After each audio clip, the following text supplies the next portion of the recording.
All right, guys, welcome back. And yeah, we're going to head on to the winner's match now in Group A between Dog and Faramir. And of course, the winner will advance directly into the winner's bracket of Thursday, which is going to be our day 3 of the tournament. And of course, guarantee themselves third place.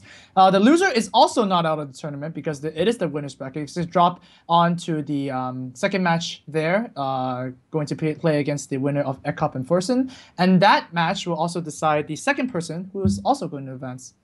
Mm-hmm. But of course, we're going to have Dog versus Faramir first. And I think these are the two players that most people would suspect would be advancing to the winner's match of the tournament. They've had the most success recently.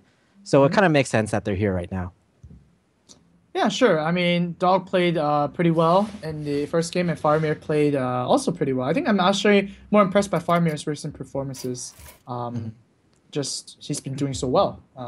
You know what's been happening, but of course, Dog is also a strong contender. We see the decks right now on the screen. Rogue versus Warrior. I guess Warrior is one of the decks that can beat Rogue, and also the Freeze Mage of Dog. So I think Faramir has a slight edge here. Yeah, but of course we're using the coup system, so if that matchup ever gets played, the Warrior versus Freeze Mage, the coup will probably happen. And actually the first... Okay. Oh, yeah, Dog just bans out the Warrior there. Yeah, Which I is think quite interesting. Yeah, I think the reasoning there is that the Warrior is so good against at least 2 of the decks that Dog has brought that you just want to throw it away as fast as you can. Yeah. Wouldn't it be interesting if Dog queued up Druid first, though? Like, you know, you can actually snipe the Warrior out of the game and then use the coup for something else. Yeah, just a lot of mind games going on there. Like, Druid versus Warrior, Dog would have been in such a huge lead if he queued up that matchup. A huge lead in the series, rather. But yeah, there you go. Faramir has a slight advantage now, knowing that Dog is going to queue with the Rogue first. Good counter to a Rogue. I guess Shaman does all right, especially with all the Death Rattle creatures. Actually, just from Faramir's lineup, I think Shaman is actually considered by most people to be unfavored against it. And Really? Paladin is considered unfavored against Rogue as well. So I think the only choice left is Druid, and we can see Faramir is going to line up with the Druid. Yeah, Paladin is definitely very bad against Rogue. So that's the thing. I guess saving the Shaman for like a possible Shaman versus Druid or like Shaman versus Hunter, that's actually pretty good. Yeah, well. it's just the like Rogues these days are just running like 2 Blade Flurry and 2 Fan of Knives, and that's generally going to be pretty good against Shaman, I feel. All right. Shade for start for Faramir, and I'll play MC Tech as well. Such an interesting card. It when it first came out, I got so many good MC Techs off, and then people began playing around it, and then MC Techs began like falling off the. No one started using them anymore, but now they're like we're at a kind of a equilibrium where they're in some decks, so you kind of have to play around them, but at the same time they're not in every deck, so you can take a risk sometimes and just put like 4 or 5 minions on the board. Yeah, that makes sense. I mean, when MC Tech first came out, it was insane. It was a battle cry. You target opponent's creature and you switch positions with that creature, which was just like a 3-mana mind control. Everybody played that, which is like insane. Yeah. I'm glad they changed it. That was you must have been playing like in alpha, right? That was a really long time ago. Yeah, it was a really long time. I've been following the scene. I haven't been playing alpha, but yeah, just been following along really, really well. Yeah, just Dog's gonna trade it off here. Battle Teacher has a 4-drop. That's pretty strong. And Faramir needs to deal with this. And the only way to really deal with this is to you know, unveil his shade. So.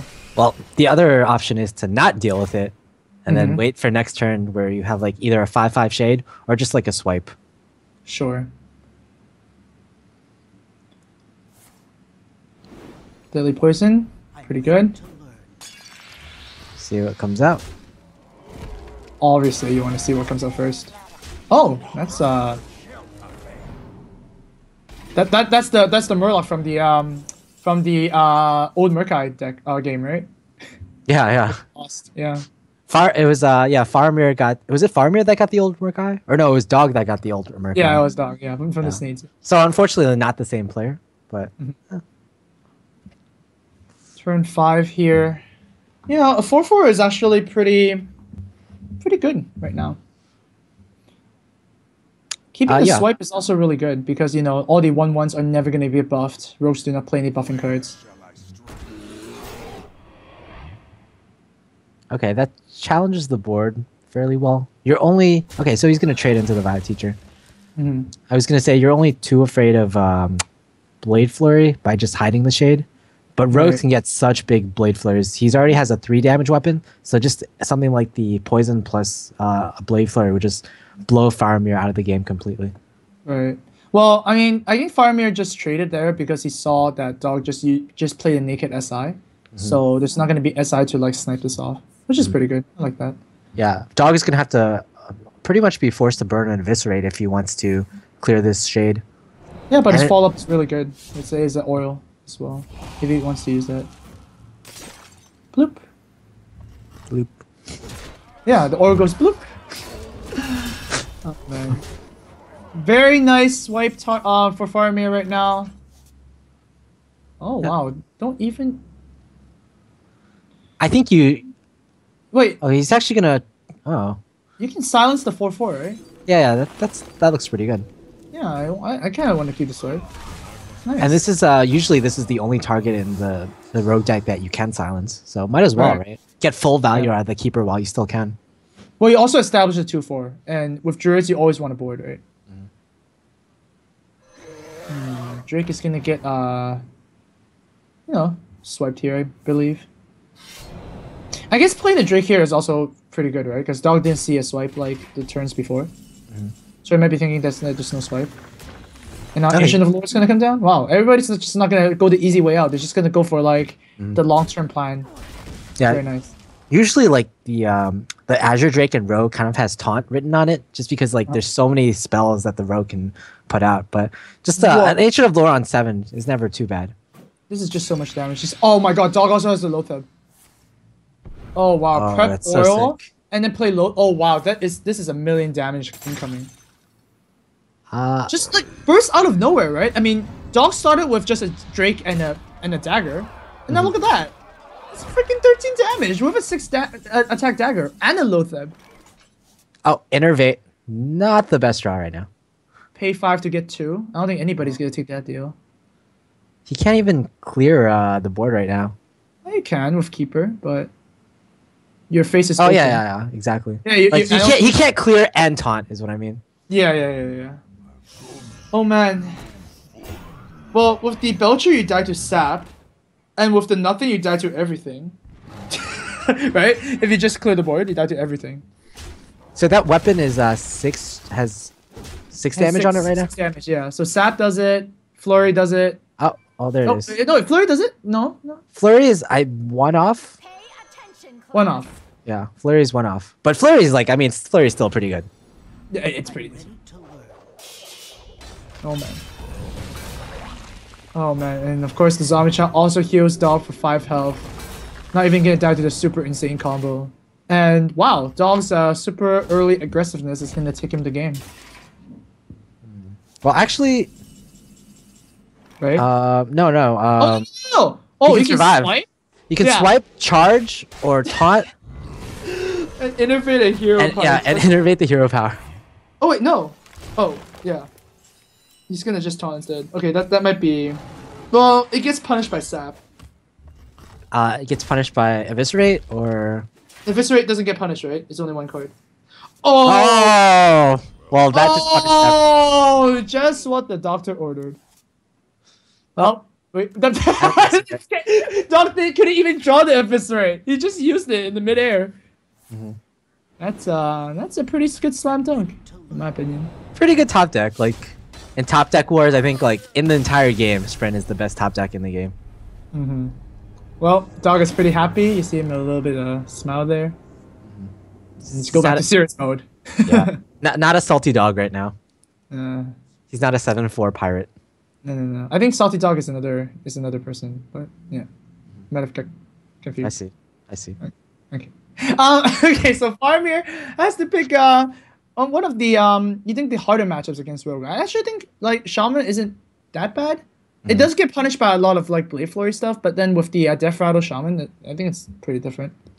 Yeah, and we saw we saw Sneasel Shredder in the Shaman deck, which is an interesting pick. So maybe Reincarnate, isn't it as well? Maybe. No.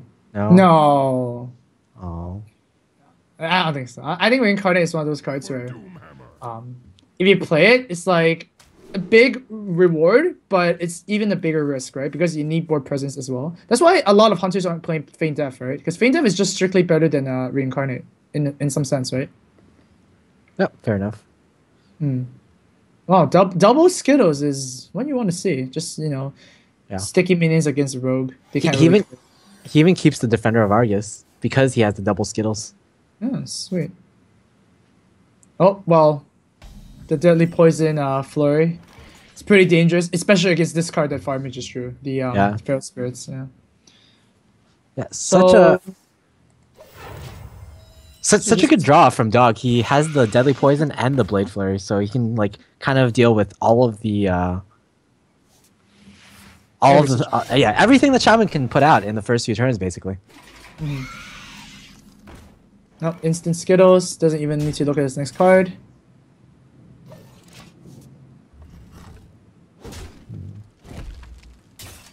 Just gonna equip the Poison Dagger immediately, just to save some mana for next turn. Perhaps with a Violet Teacher, super clear. Oh, I like that card. That's a fun card. It is a fun card. Well, yet another way to get Murlocs. Like, even though not too many good Murlocs were introduced into the game with GVG, there's we've been seeing so many Warlocks these days. Yeah, I like that. So Blizzard introduced Murlocs into the metagame without actually printing any good Murlocs to include in decks. Yeah, it's cool. Not only with Neptulon, but we've seen like 2 Murlocs already today being dropped from piloted Shredder. Yeah. This is pretty interesting. You could backstab. No, I guess not. Well, backstab just if you backstab, then I think you're coming to the flurry, right? Oh wow, this hex is gonna be awesome. Yeah, not a lot of cards you can hex in a rogue match. Yeah, it's basically that card, or you can't even hex Lotheb really. That card or Dr. Boom. Some people play Dr. Boom or Azure Drake. So those are pretty much the biggest threats in Rogue right now. Alright. Oh wow, this is just a very bad flurry. If you flurry, you actually give your opponent 2 more damage. So I guess you wait for Fan and Knives or something. BGH. Okay, fair enough. Feral Spirits. Does Faramir? I think Faramir has to commit more to the board. Like 2 Haunted Creepers, just hitting for 2 every single turn. It's just not threatening for Rogue at all. This curves pretty well to him too, right? I mean, he Argus next turn into Neptulon. It's pretty sweet. Curve into Neptulon. Yeah. It's like a Dr. Boom, but much, much worse. Really? It could be good when you're top decking, right? Well, I mean, like in terms of the board, right? Right. Oh, you can also stab a spider here. That's pretty sweet. And Dog just stabilized. Very nice.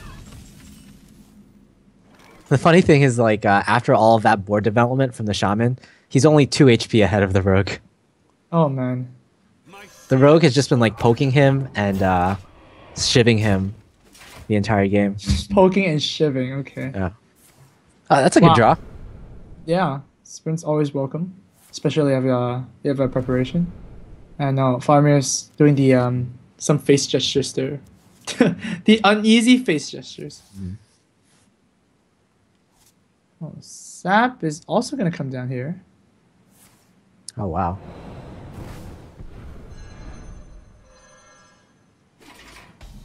And yeah, that's that. So, Neptulon feels like it's pretty good, but next turn you're only going to have 5 mana, right? 5 mana you can Azure, so it's not that bad.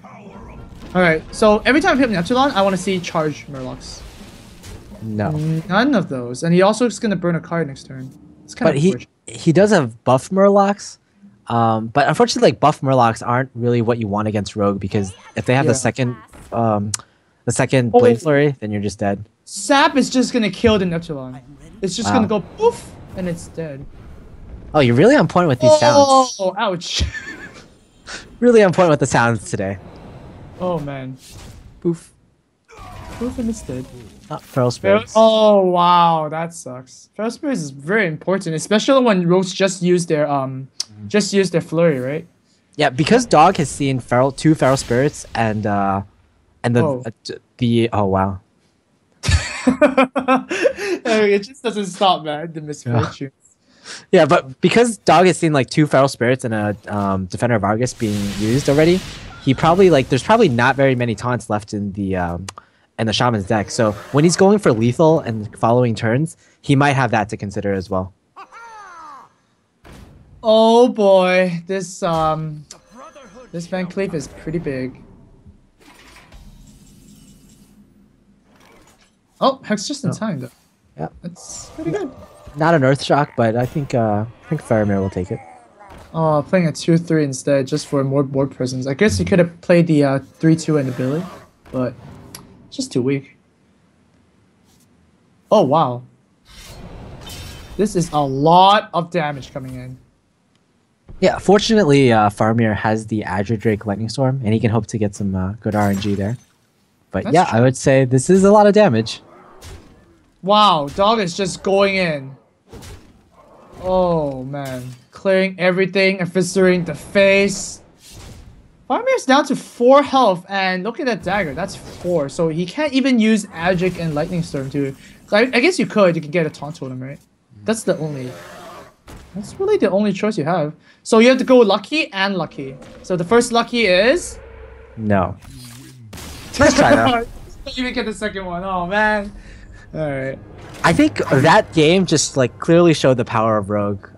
If I had to show someone why Rogue is so good, it'd be this game, because Rogue just sprinted, got his hand completely full, and just dumped everything in one turn to kill his opponent. Just classic Rogue right there. The dump, right? Just do everything. Kind of like another way to play Rogue now, right? It's kind of like the Miracle Rogue too, right? Instead of drawing and playing and drawing and playing, just draw everything and then play everything at once. Just a different dynamic. Well, once again, it's looking really, really gross for Faramir. He wished he could have cooed that Rogue. And now it's going to be Paladin against 3 decks remaining of Dogs. He has 1 coup left where he can choose to ban one of Dog's decks, of course. But pretty tall order once again. Yeah, I think we both agree that Shaman, or that Paladin, not the best matchup for, or rather, Rogue is not the best matchup for Paladin. Yeah, definitely not. I think one of the key cards is Fan of Knife is probably the best way in the entire game to deal with Muster for Battle. Just does not compare at all with anything else. Oh, Whirlwind is a close second. And then you'll be playing Arcane Explosion and Mad Bomber. You don't want to do that. I've actually seen Arcane Explosion in Mage before. Just really? Yeah, it was insane. It was one of those. Firebat was tinkering around with the Arcane Explosion with spell power, which is pretty cool. Yeah. Yeah, but this guy I played on ladder once, he just played Arcane Explosion just out of the blue. I could see him making these weird trades and resetting all my minions down to 1 HP. And I'm like, no way. And then he plays Arcane Explosion. I'm like, whoa, well, I can't even be mad about that. Okay. Yeah, you can't really. If you're paying 2 mana for Arcane Explosion, then it's good. It's good. All right. Well, Faramir's start is not the worst. He does have the coin, which is half of the battle, or some part of the battle at least. Some part. Rarely half now. Back then with Auctioneer, it is half of the battle. But yeah, exactly. Now it's not quite. Shiv is gonna clear this pretty easily. It's nice. Yeah, Shiv is not a card we see that much in Rogue these days. People have been just mostly getting more threats out. And I guess cycling isn't as important, and you don't need as many cards to combo your Auctioneer with these days, because Auctioneer isn't used these days much anymore. That's true. Well, Prep Sprint looks like a pretty decent turn, right? Man, Faramir's been facing sprints for all 3 games now. That card is just busted. Yeah, who thought one day would be calling sprint busted, right? Yeah. I mean, yeah, that's true. Ever since Auctioneer got nerfed, I guess people have been looking for other ways to draw cards. Yeah, Apparently, like 7 mana for 4 cards, or even 4 mana for 3 cards is really, really good. I think a lot of it has to do with the fact that you can combo it with the preparation. So it's if you combo with the preparation, it's basically like a 4 mana nourish. Sword looks pretty decent right now, but so does Aldor. Alright, just gonna remove the spell power. I guess spell power is one of the more threatening things that Rogue can have. Still saving the coin. Okay. Thought I would have coined a shit mini bot there. I guess maybe he just doesn't want to be as vulnerable to the what's it called, to Blade Flurry. I don't know, but also like the Shield mini bot, it has 2 HP and 2 attack, so it actually like it doesn't do that well against a lot of what Rogue has. Like all of Rogue minions are either 3 or 4 HP, in some rare cases 5 HP, as in the case with Valley Teacher. Sure.